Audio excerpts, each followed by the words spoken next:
So இந்த வீடியோவில் நம்ம என்ன பார்க்க போகிறோம்னா 1956 வந்து யூனியன் பிரதேசங்கள் வந்து பிரிக்கப்பட்டது. அப்போ பிரிக்கப்பட்ட யூனியன் பிரதேசம் 1956 நீங்கள் பார்க்குறீங்கன்னா அந்தமான் அண்ட் நிக்கோபார் தீவுகள், டெல்லி, மணிப்பூர், திரிபுரா, இமாச்சல பிரதேசம், லட்சத்தீவுகள். ஸோ அந்தமான் அண்ட் நிக்கோபார் தீவுகள், டெல்லி, மணிப்பூர், இமாச்சல் பிரதேஷ், திரிபுரா, லட்சத்தீவுகள். அதே மாதிரி பழைய பேர் புதிய பேர் அப்படி பார்க்கும்போது ஐக்கிய மாகாணம் வந்து உத்தரப்பிரதேசம். ஸோ 1950, 1969 மதராஸ் மாகாணம் சென்னை, அதாவது தமிழ்நாடு. 1973 மைசூர் கர்நாடகம்.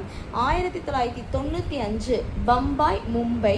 2006 பழைய பேர் வந்து உத்தராஞ்சல், உத்தரகாண்டா மாறி இருக்கு. 2006 பாண்டிச்சேரி புதுச்சேரி. 2006 பெங்களூரு. 2011 ஒரிசா. இந்த வீடியோ உங்களுக்கு பிடிச்சிருந்ததுன்னா மறக்காமல் சப்ஸ்கிரைப் பண்ணுங்க.